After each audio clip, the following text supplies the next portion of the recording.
Hotmail. The vast majority of people watching this video must have received at least one email from a Hotmail address. Despite reaching an enormous user base of 30 million by February 1999, why did it disappear? Why did Microsoft decide to abandon Hotmail, which was loved and used by everyone? In this video, we'll look for answers to these questions. To understand why Microsoft ran Hotmail into the ground, we first need to learn why it was so loved and used by everyone. Hotmail was founded in 1996 by Sabir Bhatia and Jack Smith. They spent $4,000 out of their own pockets to create this technology behind Hotmail and received a $300,000 investment from a venture capital. Hotmail attracted incredible interest right from its launch. You might not realize it, but Hotmail's launch was revolutionary. Of course, email systems existed before Hotmail, but your email was tied to your internet service provider. Imagine you're using Comcast, your email address would end with Comcast's domain, and if you change your ISP, you'd lose access to your email. You could only access your email from computers configured with your ISP settings. When Hotmail came to the scene, you got an email address completely independent of your ISP,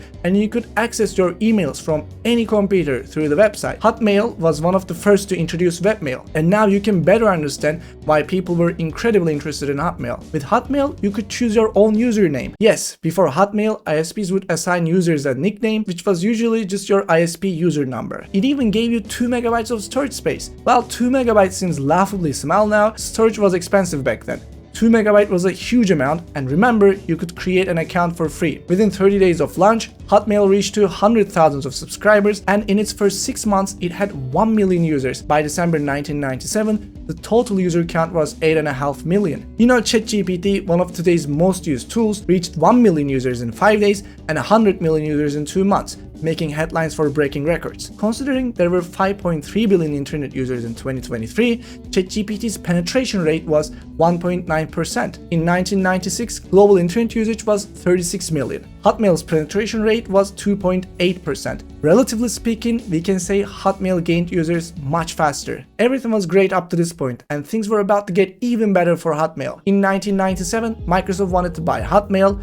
You might ask, why didn't Microsoft build their own system instead of buying a company? Because Hotmail was widely used and loved. Back then, building something from scratch would have been difficult, even for a company like Microsoft. Instead of becoming just another one of Hotmail's emerging competitors, it was better for Microsoft to acquire Hotmail and get an established, beloved system with a technological infrastructure. Microsoft bought Hotmail in December 1997 for $400 million, approximately $700 million in today's money. An incredible sale amount for a company founded with $304,000 in capital. Microsoft bought it for $400 million, but after Microsoft's acquisition, things would start to go wrong. Not right after though. Things were still going well for Hotmail right after the acquisition. Microsoft began translating it into many languages, and it became popular in other countries. By early 1999, it had reached 30 million users, with 150,000 people registering for Hotmail daily. They didn't have many competitors either. It was easy to understand why a solid, fast, and free email service backed by Microsoft was so popular. Things started to go wrong in 1999 when hackers discovered a security vulnerability. Anyone could access any email box by typing EH as the password. I mean, all Hotmail boxes would open when EH was entered as the password, and this severely shook users' confidence to Hotmail. News headlines at the time portrayed this as the biggest security incident in web history, which in a way it really was. Even though Microsoft fixed this, hackers discovered another vulnerability in 2001. You could access anyone's email box by changing the username and message number value in the URL, and all you needed to learn was the username. It took 24 days to fix this vulnerability,